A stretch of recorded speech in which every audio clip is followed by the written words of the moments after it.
Nhat Hanh. True Love, a practice for awakening the heart.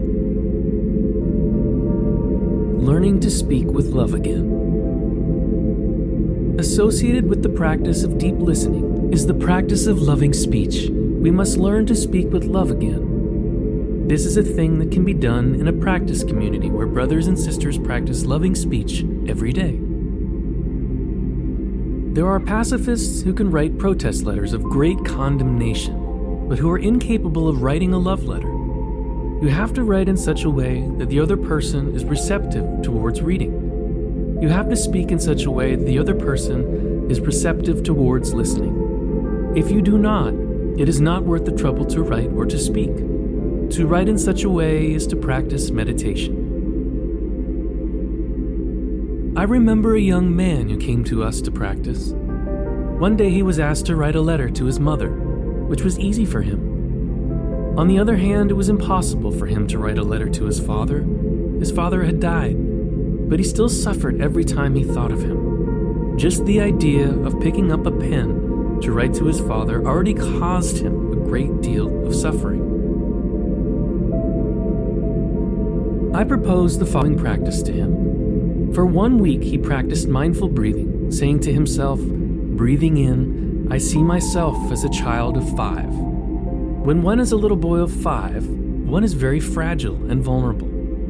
As he was breathing in, he saw himself as the object of his own compassion. During the 2nd week, he meditated on his father.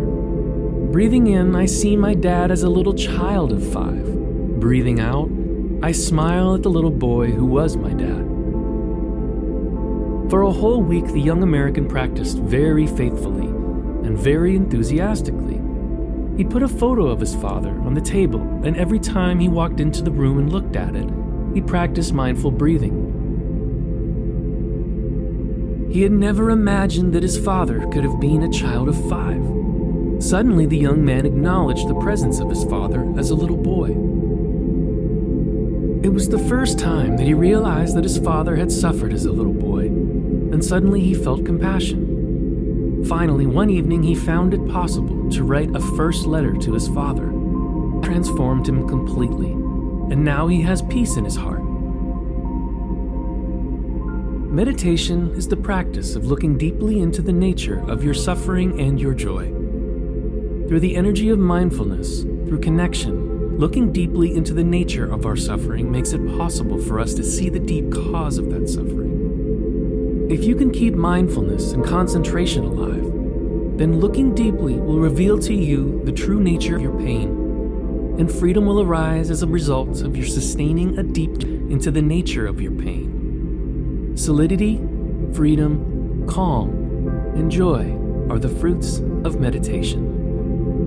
Thich Nhat Hanh, True Love, a practice for awakening the heart.